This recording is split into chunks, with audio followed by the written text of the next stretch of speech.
जिम्मेदारी। एक गांव में एक किसान रहता था। उसका एक छोटा सा खेत था।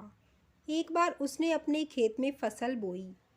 उसके कुछ ही दिन बाद चिड़िया ने वहां अपना घोंसला बना लिया। कुछ समय बाद चिड़िया ने वहां 2 अंडे दे दिए। फिर कुछ समय बाद उन अंडों में से 2 छोटे छोटे बच्चे बाहर आए। वे सभी खेत में ही अपना गुजारा करने लगे। फसल कटने का समय आ गया। सभी किसान अपने अपने खेत की फसल को काटने लगे। फसल कटने से उस चिड़िया और उसके बच्चे का वहाँ से अपना घोंसला छोड़ दूसरी जगह पर जाने का समय आ गया। एक दिन किसान कह रहा था कि फसल काटने के लिए वो अपने पड़ोसी से पूछेगा और उसे खेत में भेजेगा। यह बात चिड़िया के बच्चे ने सुन ली। यह सुनकर वे सभी परेशान हो गए। जब उनकी माँ वापस घोंसले में आई तो उन्होंने ये बात अपनी माँ को बताई और कहा कि आज उनका यहाँ आखिरी दिन है। आज रात में ही हमें दूसरी जगह के लिए निकलना होगा। चिड़िया ने जवाब देते हुए कहा, इतनी जल्दी करने की ज़रूरत नहीं है। मुझे नहीं लगता कि फसल की कटाई कल होगी। जैसा चिड़िया ने कहा था ठीक वैसा ही हुआ। अगले दिन किसान का पड़ोसी खेत में नहीं आया, जिससे फसल नहीं कट सकी। फिर जब शाम को किसान खेत में आया तो खेत को देखकर कहने लगा कि पड़ोसी तो नहीं आया, कल अपने रिश्तेदार को भेज देता हूँ। चिड़िया के बच्चों ने किसान की बातें फिर सुन ली। फिर से वो सभी परेशान हो गए। उन्होंने फिर ये बात अपनी माँ को बताई। उनकी माँ ने कहा कि तुम लोग चिंता मत करो, मुझे नहीं लगता कि किसान का रिश्तेदार आएगा। आज हमें यहाँ से जाने की ज़रूरत नहीं है। जैसा चिड़िया ने कहा था वैसा ही हुआ।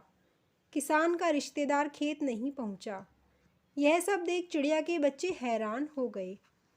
अगली शाम जब किसान खेत में आया तो खेत को ज्यों का त्यों देखकर कहने लगा कि कहने के बाद भी कोई कटाई के लिए नहीं आता है। कल वो खुद ही फसल की कटाई शुरू करेगा। ये बात भी चिड़िया के बच्चों ने सुन ली। जब बच्चों ने अपनी माँ को यह बात बताई तो उसने कहा, अब ये खेत छोड़ने का समय आ गया है। हम आज ही ये खेत छोड़कर दूसरी जगह चले जाएंगे। चिड़िया के बच्चे बड़ी हैरानी से अपनी माँ की बात सुन रहे थे।